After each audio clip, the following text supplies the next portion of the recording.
Eu vim de uma frota, Uma safra? de uma safra de pessoas que vem naquela coisa assim, mano, política não se discute, não quero saber dessas porra, é tudo um bando de safado, não quero saber de porra nenhuma. Então, ultimamente, por causa do meu trabalho, eu tenho que me informar, eu tenho que aprender. Mas só que eu vim com isso na minha cabeça, de não quero saber de nada, não quero discutir, vai com esse papo chato pra lá. Por que você acha que no Brasil tem muitas pessoas que têm esse posicionamento de tipo assim, mano, eu não quero saber nem do Lula, nem do Bolsonaro, nem de ninguém. E aí acaba que a pessoa não serve pra nada também, né? Se ela não se posicionar e etc. Ô, Mitica, eu vou te contar uma história minha. Em 1978, eu comecei a ficar famoso porque nós fizemos as primeiras greves dos metalúrgicos no ABC. Eram greves, sabe? Primeiro foi greve por fábrica, depois nós fizemos greve. Nós fazíamos assembleia no estádio com 100 mil pessoas. Era muita coisa. Então, aí o pessoal começou a me convidar para ir para a política.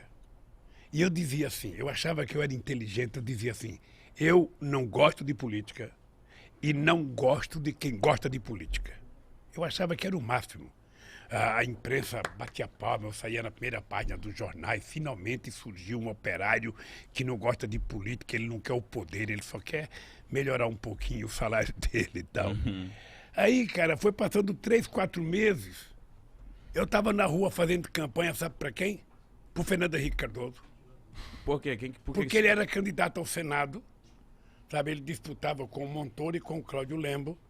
E ele tinha votado do exílio, era uma figura interessante, porque era mais jovem, porque era um cara mais à esquerda, sabe? Mais à esquerda, mas depois ficou mais à direita e tal.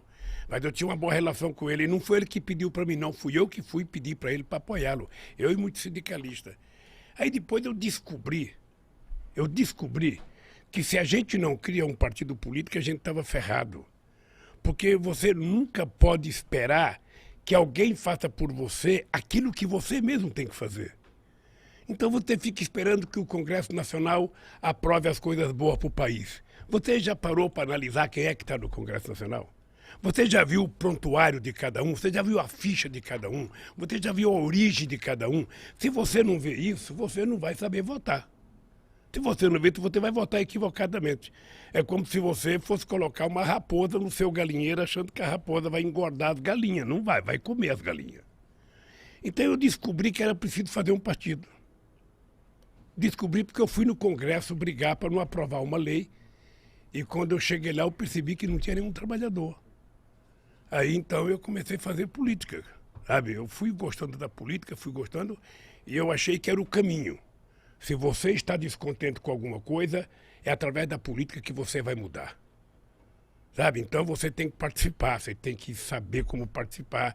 Sabe? E quando eu digo isso, ô Mitica, eu digo o seguinte, veja, eu não acho que um artista, eu não acho que um cara tem que dizer eu voto em fulano, eu voto... Não tem que dizer nada, ele tem que ser profissional, fazer o programa dele, dizer o que ele bem entender. Ele é político na hora que ele vai votar, a não ser que ele queira assumir publicamente a tarefa. E eu então fui. E depois, você pensa que eu imaginei ser candidato a vereador uma vez? Nunca me passou pela cabeça. Mas quem te incentivou de você virar um candidato a vereador? Veja, eu não fui vereador. Eu fui candidato a deputado a governador de São Paulo em 82. Eu, Franco Montoro, Reinaldo de Barros, Cláudio, Jânio Quadros. Era assim, eu fui candidato, eu pensei que eu ia ganhar as eleições. Cara, eu estava famoso por causa das greves. Eu estava famoso. Eu ia para o interior de São Paulo, era gente na rua aqui. As pessoas não imaginavam como é que eu juntava tanta gente na rua. Eu dava autógrafo. Tinha um livro que foi lançado meu chamado Lula, Entrevistas e Discursos. Eu descia do palanque, lá tinha que dar autógrafo, sabe? Eu pensei que eu ia ganhar as eleições. Puta merda, só tive 10% dos votos. Fiquei em quarto lugar. Perdi até do Jânio Quadros. Mas de primeira? Mas eu achei que eu Tava ia ganhar. convicto. O comício do encerramento da campanha no Pacaembu. Você não tem noção a quantidade de gente. Que ano que era, Lula? 82. 1982. Você não tinha nem nascido, cara. Não. Até eu tinha nem nascido. Não tava. Aí eu fui lá. E aquela multidão de gente, sabe? Falou, Eu já falava, era meu. porra, vou ganhar as eleições. Já me via como governador. Sabe? Aí fiquei em quarto lugar. Uma frustração, você não tem noção da frustração. Eu até pensei em parar. Aí quando foi em 85, eu fui para Cuba. Eu conheci o Fidel.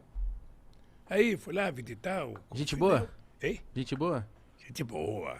Aí começamos a conversar sobre política. Aí eu falei, ó, Fidel, eu estou pensando em parar porque eu pensei que eu ia ganhar, não ganhei, eu só tive, sabe, 10% do voto. Ele falou, quanto que é 10% do voto? Eu falei, é 1.254.000 votos. Ele falou assim para mim, ô Lula, não existe na história da humanidade nenhum operário metalúrgico que já teve 1.254.000 votos, cara. Você teve uma puta de uma votação, para com esse negócio de que você foi derrotado. Não tem. Aí eu falei, pô, sou bom. O Fidel falou, então... Sabe, então foi muito bom, porque isso me deu coragem de entrar na política, eu fui aprendendo. Era muito chato, porque eu imaginava que todo trabalhador ia votar em mim. Sabe, eu falava, bom, eu sou trabalhador, sou do Partido dos Trabalhadores, todo trabalhador vai votar em mim. Puta, eu ficava nervoso, mais nervoso. Eu ia fazer comício nas estradas, chegava, sabe, nos corta. A classe média, sabe, apoiava a gente, batia palma, sabe, nas universidades, todo mundo. Mas quando eu passava nos caras que estavam colhendo algodão, cortando cana, aí eu ia fazer passeata aqui em São Paulo, no centro de São Paulo. Aí quando tinha um trabalhador trabalhando numa construção na Casa Civil, todo mundo, Lula, Lula, um trabalhador. Aí já mandava, eu levantava a mão, cara.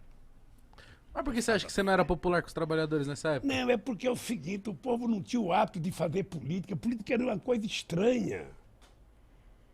Esse é um país em que demorou. A mulher só foi ter o seu primeiro voto em 1934, porque ganhou na justiça.